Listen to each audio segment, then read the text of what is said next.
Nook, tell me about yourself. Hi. I'm Nook.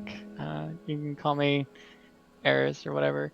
I am currently 21, active U.S. Navy Petty Officer, third class Aegis Technician, East Coast baby. East Coast. Okay. Um, to kind of piggyback off of our first story, about the marching. Yeah, I can agree with him. Marching sucks, especially for long periods of time. Your legs Yeah, I still can agree don't with him like as you. well. Marching does suck. It is a terrible time marching.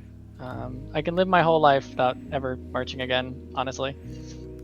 That's no fun. It is plenty fun. Um, so about me, um, I'm from Austin, Texas. Technically Cedar Park. Came out from a small town, had a Mm-hmm. pretty modest upbringing. Um, my life is pretty fucked up as it goes along.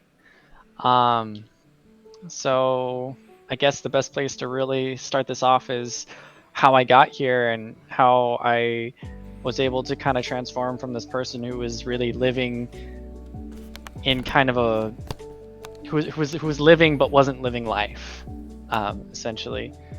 Um, when I was younger, when I was about 16, I had actually dropped out of high school.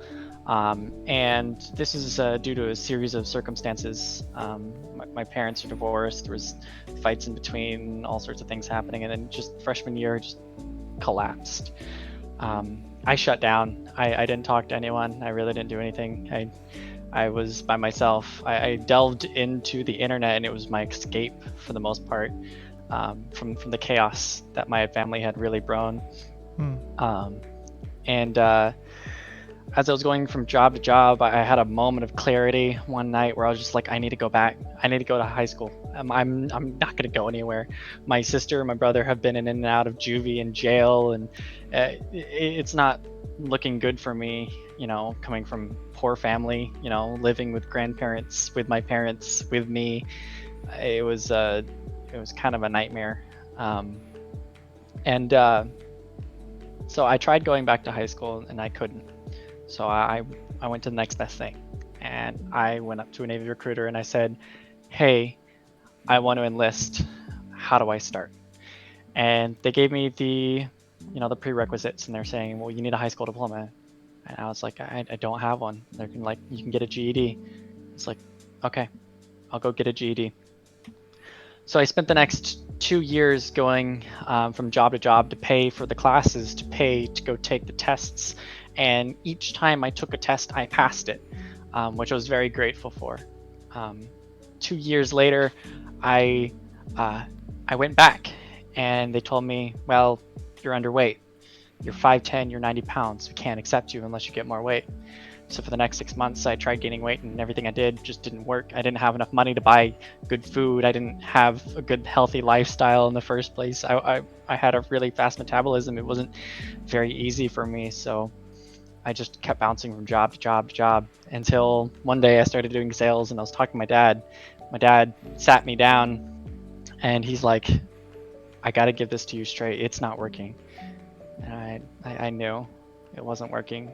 What was happening wasn't working. Hmm. So um, disappointed and kind of sad. I got in my sister's car and we started heading back home. And then my sister got a call and she hung up. She said, "Okay," hung up. She looked at me and says, "We're taking a detour." I said, "Okay." So my dad met us at a bar, and there we sat down in the back, grabbed a few drinks, and he looked at me and he said, "I want what's best for you. I do." And between the lies, the chaos, all of the misgivings, the fact that our family is broken in more ways than I could ever explain in 30 minutes. If I wanted to join the Navy, he was willing to support me all the way.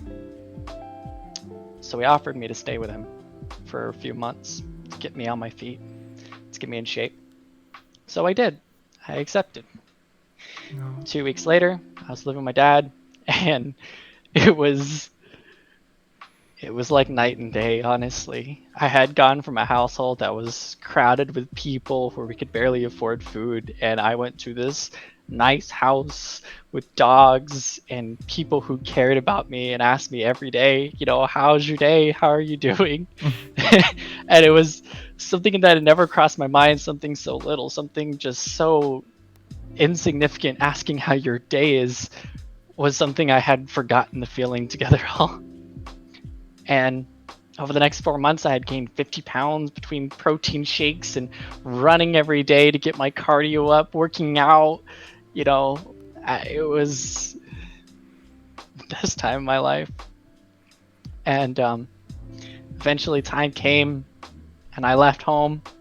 I flew from Austin, or more accurately, I flew from San Antonio all the way up to Chicago, Illinois, where I went to recruit training. And there I spent 12 months in grueling, horrible training, meeting people from all over the world, people from Africa, people from Maine, Washington, California, Florida, New York, Austin. And I had found a new family, and it was unlike anything I had ever experienced. One person in particular comes to mind. His name was Agazali, and he was actually entering the Navy to be an MA, which is what we call a rates job. They're a security officer, and they were the brightest shining star I'd ever seen. They were amazing. They were kind, and they were very flamboyant. I never asked if they were gay or not. Didn't really matter to us. Right. And that family that we had bonded, we stuck together. And then after boot camp, everyone went their own ways. I went next door to Great Lakes, Chicago, and I continued my A schooling and my technical training. And around December, after I had gotten back from the psychiatric ward from overdosing, Wait, what? I'll explain that in a second. Okay. But I was sitting down out there on the smoke deck, which is just a little gazebo. My buddy Olson comes up and he says, "Did you hear what happened?" I'm like, "What?" And he said, Agazali's dead.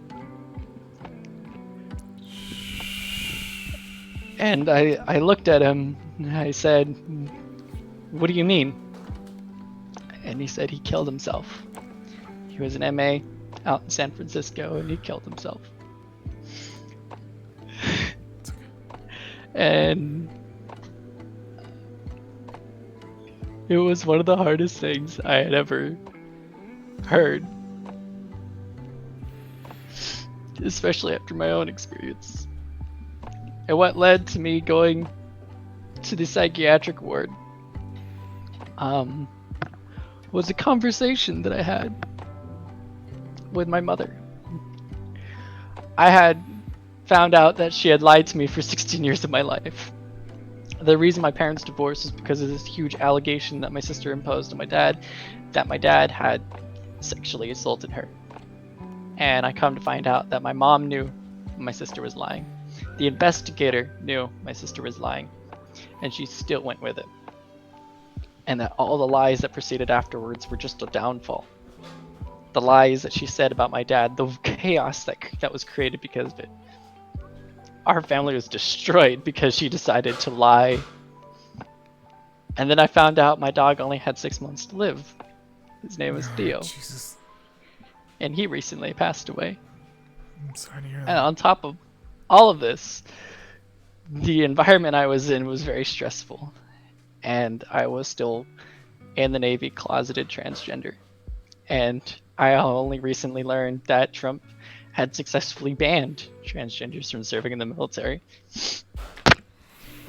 So one day, I just said, I don't need to be here anymore.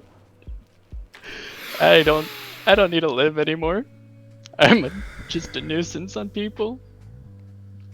So I told myself that day I wasn't gonna be here tomorrow.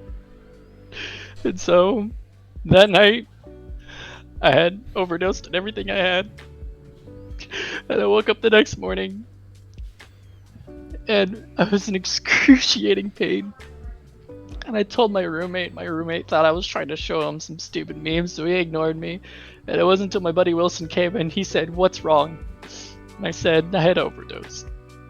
And from there, medics picked me up.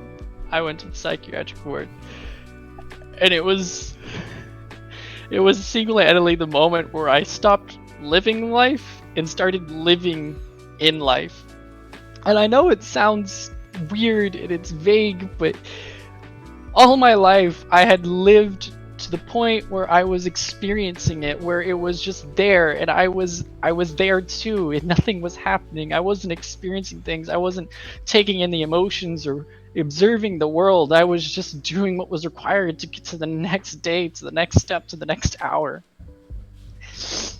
And psychiatric ward's the most terrifying moment of my life. It was the moment where I was told, everyone who cared about me, why'd you do it? Why did you do it? And I didn't even know the answer.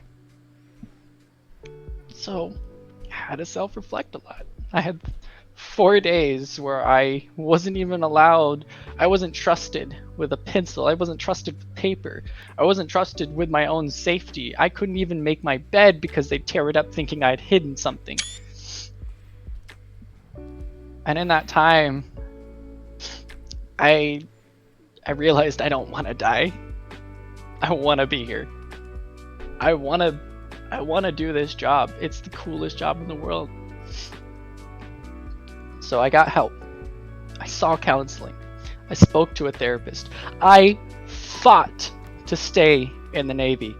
I did trainings on my own volition. I went and got an extra duty at the legal office. I spoke to everyone. I made sure that I covered every single inch to stay in. And then the day came. I went to the office where my captain, my CO, an 06, someone who's been in for 40 years, was sitting there, and he looked at me and he said, "Convince me why I should keep you. Could tell me why I shouldn't sign this paper and send you back home. Why are you not a liability?" And I told him, "Sir, I want to serve. I did not come this far to give up. I have made mistakes. I accept that. I am not perfect. I accept that. And even though I am who I am, I will guarantee one thing to you. I will fight for what I believe in. I believe in equal opportunity. I believe in everyone has a different personality. Everyone's a different person. To give them a second chance, to give them a third chance, give them the opportunity to redeem themselves. I also believe in this country, for how fucked up it is, for how crazy it is where one side's fighting against another, that it's still redeemable. There are still good people in this country. There is my family here. And I want to fight to protect them. Because I know no one else will." You want to know something? You're not only fighting to protect your family. You're actually you're also fighting to protect my family too. I also have I have a lot of family in the U.S. My own blood. So thank you. I get that. That's the reason why I hold myself to such an abnormally high standard. Hell, you can ask my therapist. She says I'm too hard on myself. But my biggest goal in life here in the chat. My biggest goal in life is to show other people that not everyone is fucked up. Not everyone is willing to fight for some false sense of patriarchy or patriotism. I mean, yeah, there's people out there who want to kill me based on the fact that I am transgender alone. There are people out there who want to kill me because I am an American alone. There are people out there who want to kill me based on the fact that I am white alone. There are people who are out there willing to kill me just because I'm in front of them. But it is my duty my job, a service I am proud to do, to say no. You can try to kill me. You might be successful. But that's not what this is about. This is about the person next to me. This is about the person behind me. This is about the person who's standing at the top of that hill telling me how to do my job. Because they have family. Because they have people that they care about. Because there are people in this world who cannot defend themselves. There are people in this world who can't and don't have the ability to go out and find a way to protect themselves. There are people who are out there dying right now to protect everything we love. And I don't think enough people understand just the amount of stress that comes with this job. I work 24/7, 7 days a week, 365 days a year. I get paid $2,200 a month. That's it. I work all day. When I'm out on the ship, I have 8 hours to sleep. But that's also the same 8 hours to go work out, the same 8 hours to go take a shower, the same 8 hours to go do anything I need to do. And all the other time is I'm standing RSC. And what that means is I am observing a radar that sees incoming threats. And when I'm not doing that, I'm in full body armor, carrying a gun, roaming around the weather decks, making sure that no one's trying to sneak on the ship, making sure that there's no one trying to sneak to the ship, right? And when I'm not doing that, I'm fixing everything. My job isn't glamorous. And the stress that comes with it is beyond comprehension. I don't get to go home because of COVID-19. I haven't gone home because of COVID-19. It's been almost 8-9 months since COVID-19 started. And up until a month and a half ago, I wasn't even allowed to leave this base. I haven't hugged, touched, seen any of my family since early December last year. And I probably won't be able to until next year. Way after next year. It's not your fault. It's not even my fault. It's no one's fault. But when you have that, when you have the stress, it can get to you. And it pains me every single day knowing that there are people out there hurting, knowing that there are people out there who have no way of getting help, people out there who don't know how to get help. And all I can say is, don't be alone.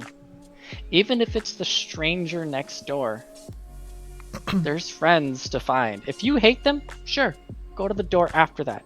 If you hate them, go to Walmart. The greeters there are the friendliest people I have ever met. And if nothing else, find someone like Anna, who shares their stories, who represent a community which is so small, it might never even be noticed by many, many people. But that community, its tightness, its knittedness, creates a family, a bond that you will never see in communities with 30,000 people. You'll never see a community where every single person knows what's going on in other people's lives when they share it, and is there to help, to give them advice, to show them the little pieces to share. Oh my god.